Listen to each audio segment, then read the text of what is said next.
suis très réjoui d'être ici, mais même si c'est une première pour moi. Réjoui parce que c'est vraiment dans mon cœur. Et cet après-midi, j'ai envie de vous parler de la fameuse épouse qui s'est préparée. Et j'ai aussi un message pour les femmes et les hommes. J'aimerais commencer par un texte dans 2 Corinthiens 11, à partir du verset 1. Et on va parler un peu de folie cet après-midi.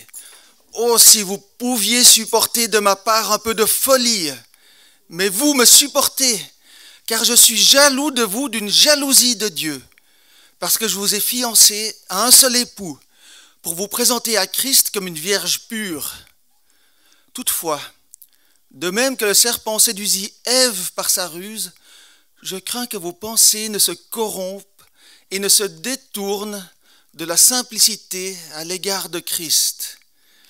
Car si quelqu'un vient vous prêcher un autre Jésus que celui que nous avons prêché, et si vous recevez un autre esprit que celui que vous avez reçu, ou un autre évangile que celui que vous avez embrassé, vous le supportez fort bien. L'évangile de Dieu, il y a un truc fou dedans. Et si on n'est pas dans cet amour fou,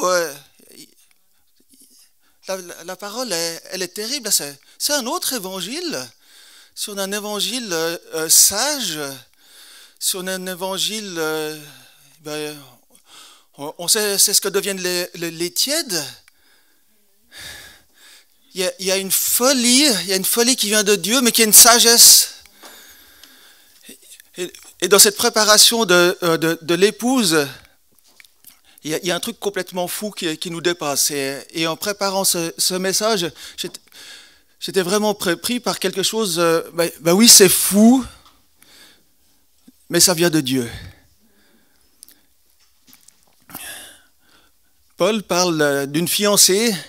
La fiancée dans la Bible, c'est Israël, et nous sommes greffés sur Israël. La fiancée et l'épouse, c'est un. Je veux dire, c'est pas du judaïsme, du christianisme, c'est une fiancée qui deviendra l'épouse.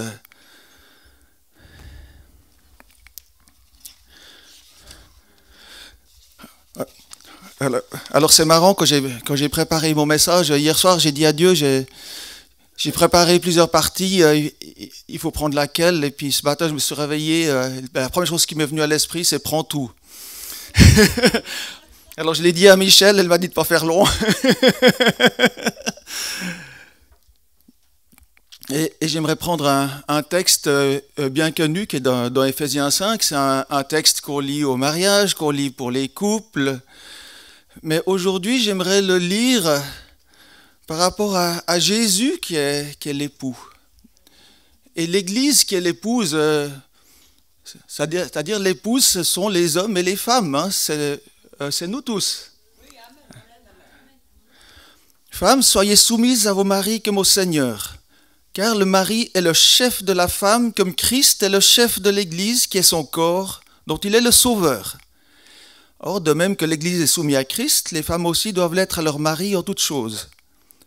Marie, aimez vos femmes, comme Christ a aimé l'Église et s'est livré lui-même pour elle, afin de la sanctifier par la parole, après l'avoir purifiée par le baptême d'eau, afin de faire paraître devant lui cette Église glorieuse, sans tache ni ride, ni rien de semblable, mais sainte et irrépréhensible. C'est ainsi que les maris doivent aimer leurs femmes comme leur propre corps.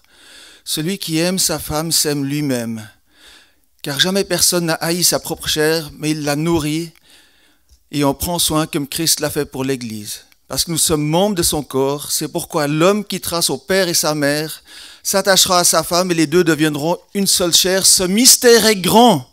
Je dis cela par rapport à Christ et à l'Église. Alors que, regardons ce que fait Jésus là-dedans. Alors Jésus, il est le chef, il est le sauveur. Il s'attend à la soumission de son épouse. Il aime son épouse. Il s'est livré pour elle. Il la purifie entièrement. Il l'enseigne pour la sanctifier, la rendre pure, prête pour son retour. Il la nourrit et prend soin d'elle. Il la prépare pour les noces de l'agneau et ce mystère est grand. Ces versets m'ont beaucoup soutenu que nous, les hommes, nous avons à nous sacrifier parce que Christ s'est sacrifié pour nous. On a un modèle au ciel qui est incroyable, mais qui est bon de suivre. Et que fait l'épouse? C'est-à-dire, à quoi sommes-nous appelés, nous? Alors, cet horrible verset que beaucoup de personnes détestent, « Femmes, soyez soumises à vos maris, comme au Seigneur ». L'Église se soumet. La première des choses de l'Église, c'est de se soumettre. Et ça veut dire quoi? C'est pas devenir une carpette, ça veut dire faire confiance. Absolument, se mettre dessous pour être protégé. Oui, amen, se mettre dessous pour être protégé, amen et amen. Et justement, elle reçoit ce que Jésus lui donne. Et sans la soumission, l'épouse ne peut pas recevoir. Nous ne pouvons pas recevoir si on ne se soumet pas à Jésus. Et cette femme, elle est aussi active avec Jésus dans sa purification et sa transformation jusqu'à devenir sainte et irréprochable. Elle reçoit la parole, mais c'est pas simplement, elle l'entend, il y a toute une mise en œuvre. Je partageais avant une difficulté, une rupture. Je le partage parce que c'est moi qui l'ai vécu. Mais le Seigneur a tout restauré derrière. Il a tout restauré. J'ai 43 ans de conversion, 39 ans de mariage, mais le Seigneur a tout restauré à un tel point. On était de nouveau dans une situation difficile avec ma femme, puis j'ai demandé à une sœur de prier pour elle, prier pour moi. J'étais exaucé le soir même. On a découvert avec ma femme qu'on est les deux des adorateurs.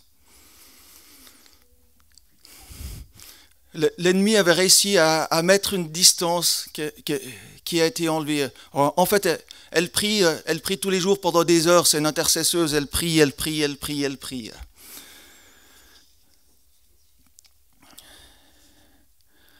L'Église, elle est les membres de son corps dont il est la tête.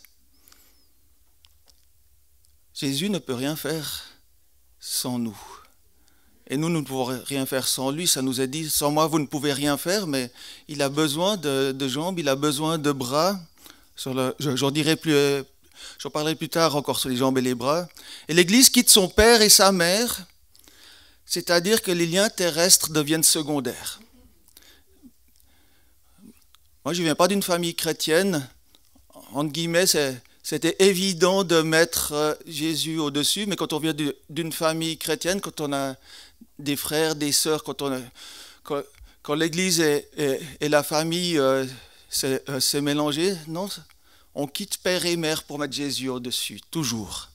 Et cette épouse s'attache à Jésus.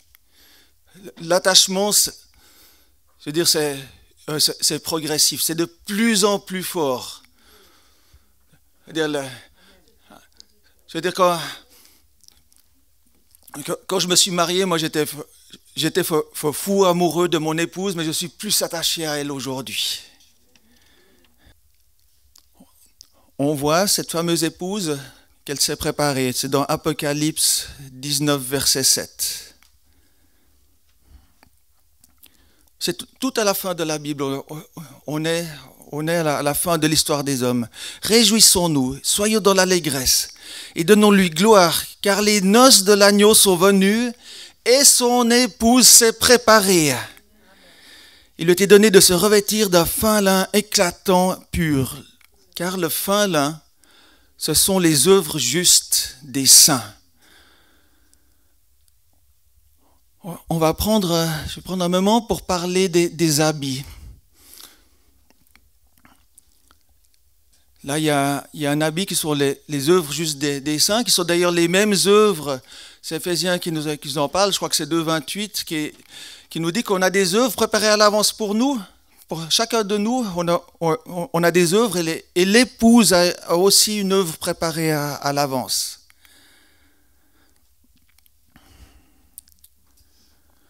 Par rapport aux habits, il y a des avertissements.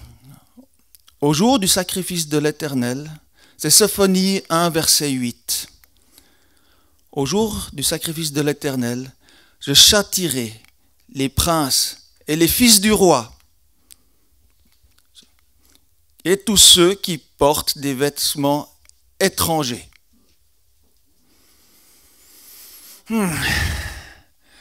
On ne peut pas ne pas être transformé.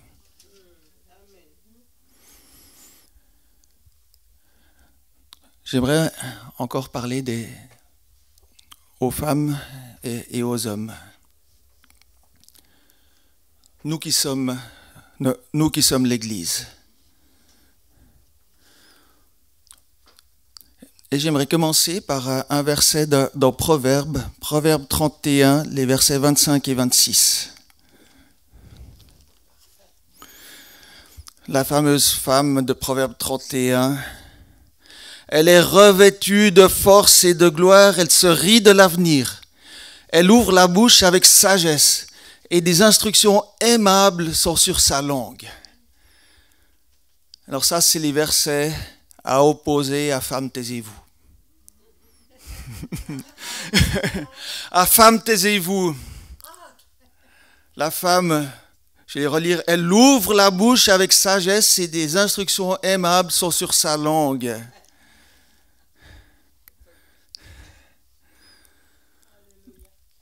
La femme a été créée pour l'homme. On sait ça pour Genèse. Alors peut-être que vous me direz, mais moi je ne suis pas marié, moi je n'ai pas de mari. Alors on a tous un mari, on est tous en préparation pour rencontrer un mari et on est fait pour lui. Et j'aimerais apporter un petit témoignage. J'étais dans un séminaire de guérison et il y a une femme qui partageait sa douleur que son père voulait un garçon. Je pense qu'elle n'est pas la seule. Elle partageait ça et moi j'ai reçu une vision à sa naissance. Je voyais les cieux et dans les cieux ça criait « Ouais, c'est une femme !» Je voyais les cieux pleins de joie. Puis j'ai dit, mais je veux dire, ça m'a travaillé parce que c'était pour elle, mais il y a une joie qui va plus loin pour la femme. Il y a une joie qui va plus loin pour la femme, c'est que le Seigneur, il s'est réjoui quand il a préparé une femme pour Adam. Et le Père se réjouit parce qu'il prépare une épouse pour son fils. Il y a vraiment de la joie dans les cieux pour les femmes. On est dans un monde contraire.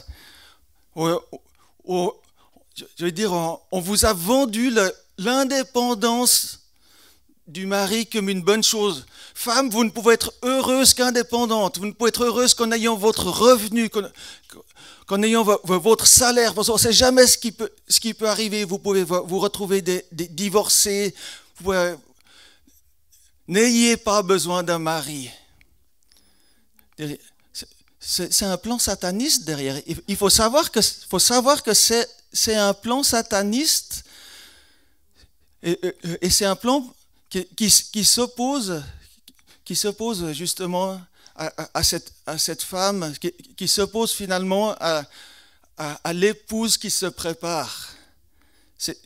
Si nous sommes dans l'indépendance de l'homme, enfin, je parle aux femmes, si vous êtes dans le besoin d'indépendance de l'homme, alors je parle pas de la mauvaise dépendance, je parle pas d'avoir besoin d'un mari, je parle pas d'exister.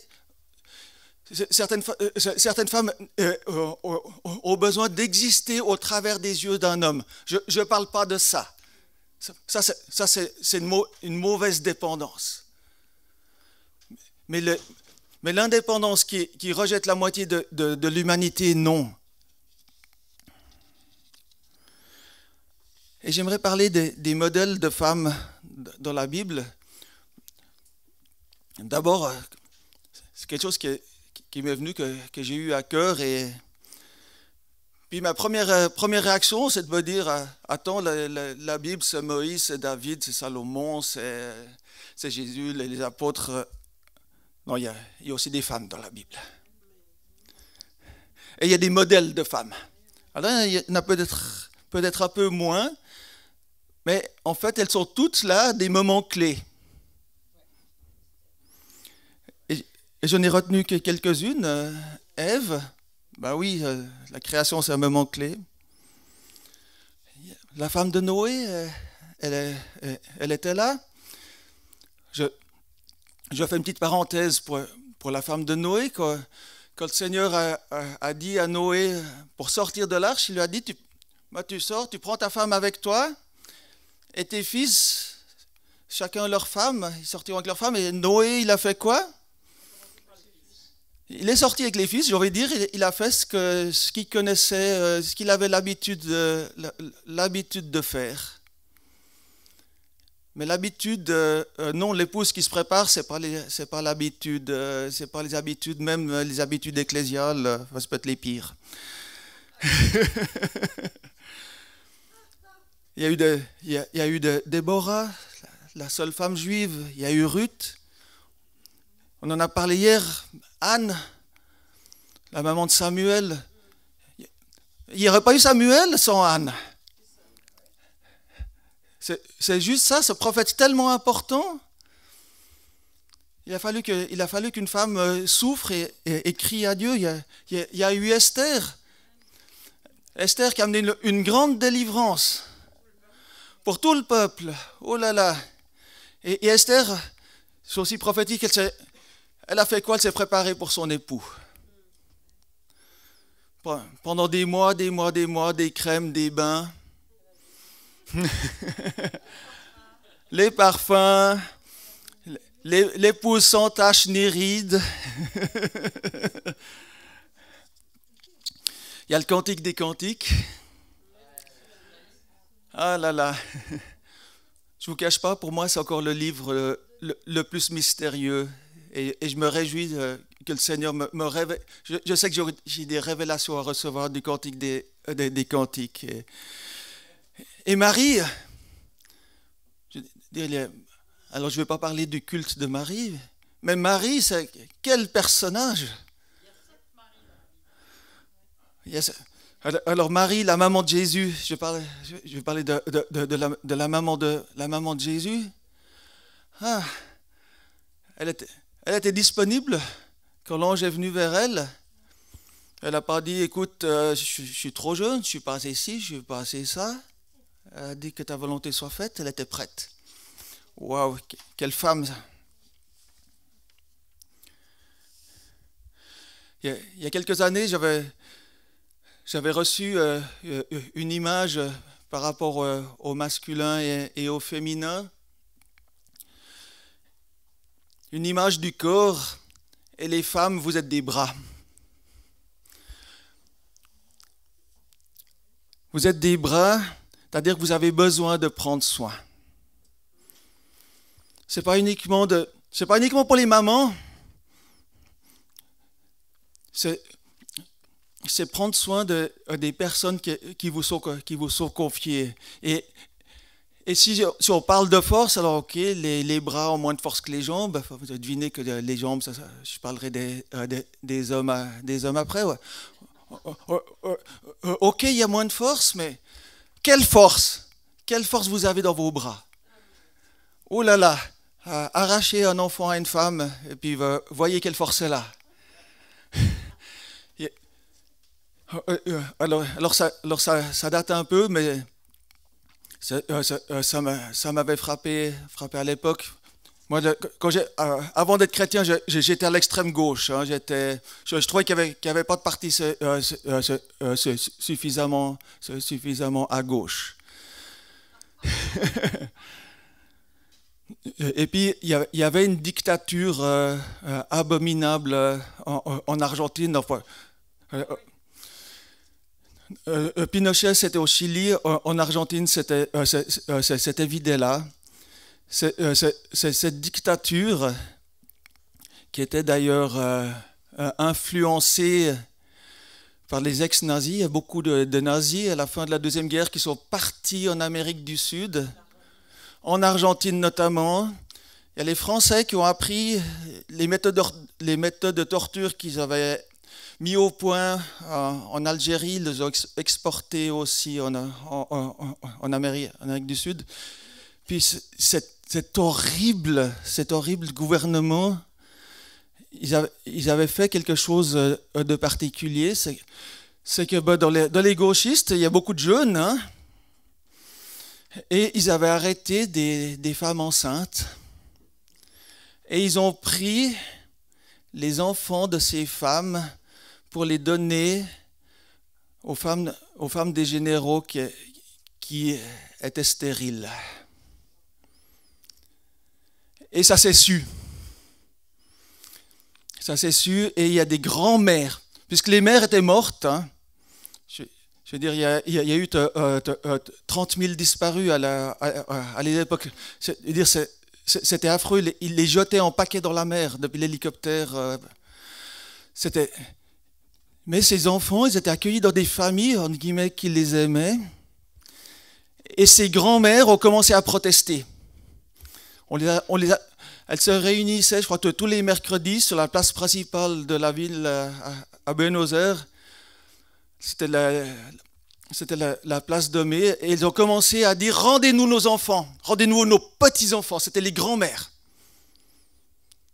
Ces grands-mères ont fait tomber le gouvernement.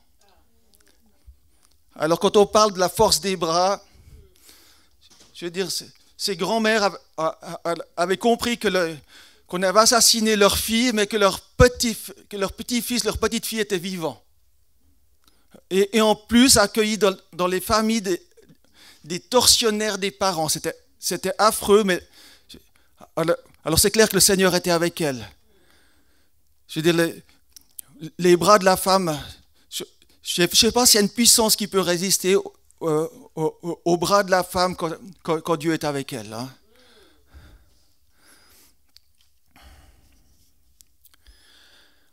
J'aimerais parler des hommes maintenant.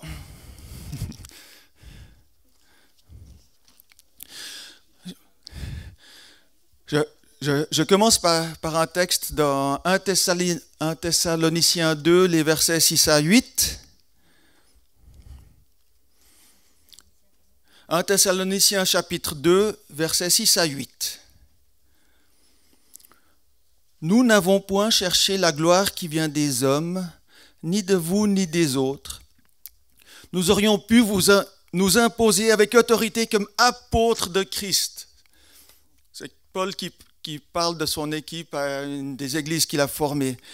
Mais nous avons été pleins de douceur au milieu de vous, de même qu'une nourrice prend un tendre soin de ses enfants. Alors les hommes qui disent les enfants c'est l'affaire des mamans et la douceur c'est pas pour nous. Alors je parle de nouveau, je ne parle pas de la fausse douceur, de la fausse douceur qui est en fait un mélange de lâcheté, de peur de la confrontation et de ne pas savoir qui on est. C'est pas la douceur sans force. Ma fille qui est coach sportive me disait, elle est impressionnée dans les piscines. À l'heure actuelle, les jeunes femmes ont des corps musclés et les hommes, oh là, les hommes, même les jeunes hommes sont voûtés, marchent sans force, sans jus. Et les femmes sont, je sors du fitness, du crossfit, j'entretiens mon corps.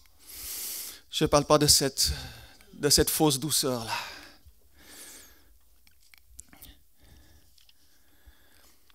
Et Paul fait référence à un texte, je ne vais pas le lire là, mais vous pouvez noter la référence dans Ésaïe 66. Il y a le père qui parle de son amour pour ses enfants comme une nourrice à la mamelle. Et Paul connaissait la parole. Il a reçu l'amour qu'il a reçu pour ses églises était plein de douceur. Alors je parlais des jambes. Les jambes sont masculines, oui, c'est clair. Les hommes, nous avons besoin de marcher. Le premier soir, Michel nous a dit debout. Alors je suis un bon Suisse bien élevé. Mais ça bouillait en moi de me mettre directement debout. Je n'ai pas osé, j'aurais dû. Oui, oui. Mais voilà, nous avons besoin de nous lever, d'avoir un but. Et en fait, on a besoin d'avoir un but qui est difficile à atteindre. C'est-à-dire que quand ma fille m'a dit « Papa, ça sera trop facile pour toi »,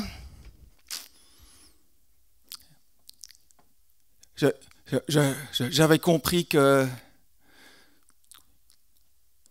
pour aller plus loin, je devais me lever puis suivre ce chemin difficile. Et je vais faire un court témoignage par rapport à ça. Moi, je viens d'une famille où il y a eu de l'abus. Je n'ai pas été abusé, mais je viens d'une famille. Voilà, et j'ai porté tout ça. Tout ce que mon père avait. Heureusement, il a pas reproduit, mais moi, je portais tout cela. Et j'étais sombre, et j'étais déprimé. Moi, c'est pas l'amour de Jésus qui m'a touché, c'est la justice de Jésus. De savoir que sur terre, il y avait eu quelqu'un qui a été juste. Je veux dire que quand souvent dans les héritages de l'abus, il y a besoin de justice très fort. Et le monde est insupportable parce que, je veux dire, plus on se renseigne, plus c'est pire. Puis j'ai envie de dire ça, je parle des années 70-80, depuis c'est largement pire. Oula. Et sans Dieu, mais on est dans un monde mais épouvantable. Moi, je sais que, honnêtement, sans Christ, je serais devenu poseur de bombes. Je veux dire, l'homme que vous avez devant vous, sans Christ, il devenait poseur de bombes. J'ai vécu à l'époque, c'était la bande à Baader-Meinhof. En Allemagne, les brigades rouges en Italie, les manifestations antinucléaires à Crémalville.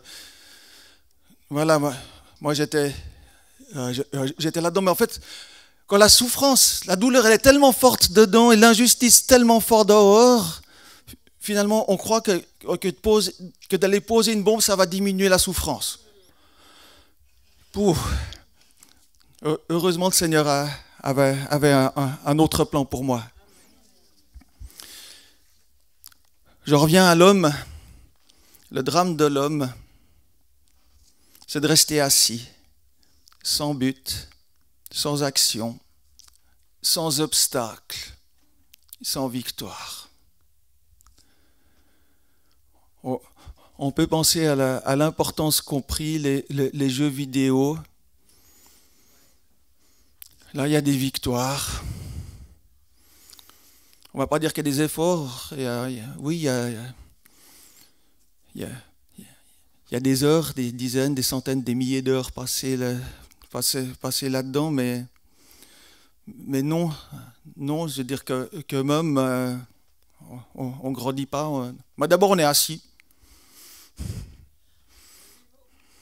Levez-vous, oui, levons-nous, ça va venir. Et puis tout ça, ça pousse l'homme à la démission, à la tentation de la facilité, à la perte de la valeur de soi, de la perte de la confiance, à l'égocentrisme. Puis il y a plein d'effets secondaires parce qu'il y a des forces en nous qui ont besoin de s'exprimer, puis elles s'expriment sous forme de violence, de pulsion, d'autres choses. Puis on a un profond sentiment d'inutilité.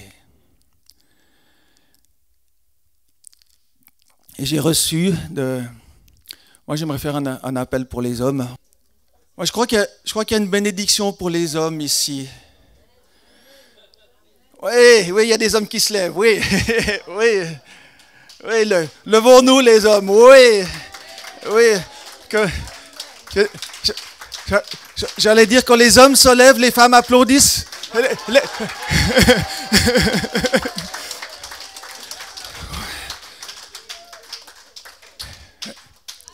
Et il y a une onction. Au début, je croyais que ça allait être une onction de force et de douceur, mais il y a une première onction qui est une onction de douceur, mais de vraie douceur. Parce que j'entends quoi de la part des hommes? J'entends, j'y arrive pas. J'entends, j'aimerais recevoir de l'esprit, j'aimerais participer à la louange, mais j'y arrive pas. Ça me touche pas. On a besoin de recevoir de cette douceur d'en haut, de cette douceur d'homme, de ces tripes que Paul parle. C'est de ça que nous avons besoin. Et notre vraie force s'exprimera après. La force sans la douceur, c'est la dureté, c'est pas de Dieu. Jésus disait de lui-même, je suis doux et humble de cœur. C'est ça la vraie onction que nous avons à recevoir, c'est d'être doux et humble de cœur. Et voilà, avancez mes frères.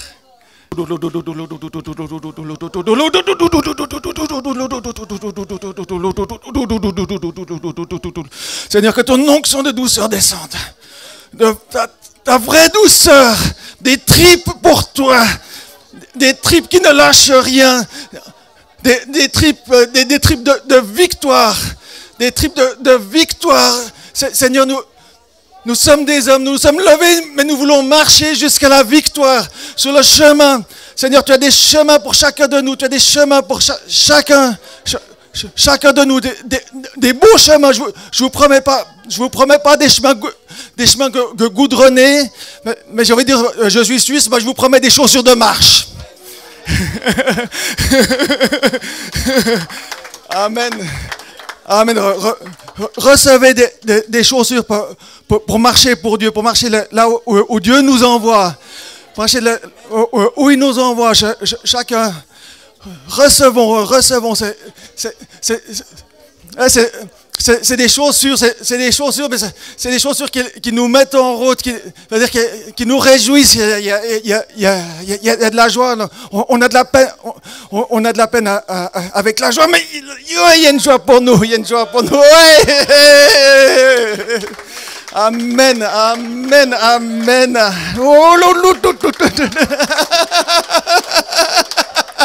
Ouais, mes frères. Ouais. Amen.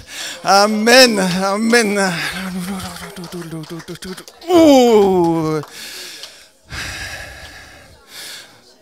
Seigneur, moi je remets simplement ce micro, je te dis merci de ce que tu es en train de faire. Il y a une suite. Les dames, vous en faites pas, vous serez bénis aussi. La bénédiction des hommes est une bénédiction pour vous. C'est une grande bénédiction pour vous. Oui, il y a aussi de la joie de la bénédiction. Oui, j'ai encore prié pour ça. Je le reçois maintenant. Il y a des femmes qui ont souffert à cause des hommes. Ouh. Et nous nous mettons ensemble, les hommes, pour vous demander pardon. Pardon de vous avoir fait taire. Pardon de vous avoir méprisé. Pardon de vous avoir empêché. Et pardon parce que nous avons marché derrière vous. Beaucoup d'entre nous, nous avons marché derrière vous. Et au lieu d'avoir un mari, d'avoir des hommes sur qui compter, d'avoir des ministères, d'avoir des hommes de Dieu qui vous bénissent, vous vous êtes retrouvés avec un gamin derrière vous. Parce que quand un homme marche derrière la femme, ben, il devient un gamin. Et nous vous demandons pardon pour ça. Et nous quittons nos positions de gamin. Oh là là, nous quittons ces positions de gamin. C'est fini, les positions de gamin, c'est fini, c'est fini. Ouais. Amen. Amen.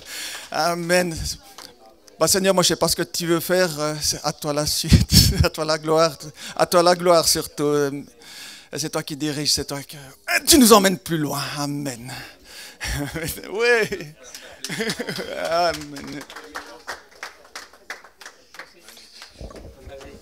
Allô, oui. Je veux juste dire, c'est très puissant parce que je sais la souffrance des femmes du fait que les hommes se sont démis de leur mission première de protéger la vie et de les protéger elles aussi et de protéger leurs enfants. Ils se sont démis. Et du coup, les femmes ont dû se lever pour remplacer. Mais ce n'est pas de Dieu. C'est une très grande souffrance. Et je ne sais pas si vous avez vu les applaudissements des femmes selon quand tu disais ce que tu disais. Waouh! On adhère à 1000% parce qu'il y a une telle souffrance actuellement pour tant de femmes de ne pas pouvoir s'appuyer. Parce que se soumettre, c'est faire confiance, c'est se mettre dessous pour être protégé et de ne pas pouvoir s'appuyer sur leur mari ou simplement, souvent, ils ont pris la fuite ou simplement, ils sont partis ailleurs et ils ne sont pas là. Et il y a une grande souffrance. Et quand il est écrit que Dieu va rendre le cœur des pères à leurs enfants et des enfants à leurs pères, ça veut dire aussi qu'il va aussi ramener les épouses qui vont pouvoir restaurer les couples. Si tu veux continuer pour faire un appel, je suis entièrement d'accord. Je suis moi-même un enfant que ma maman voulait avorter.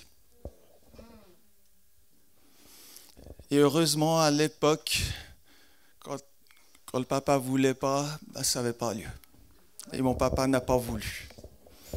Et merci Seigneur que ces lois existaient à l'époque. Mais je suis un rescapé d'avortement. Il y a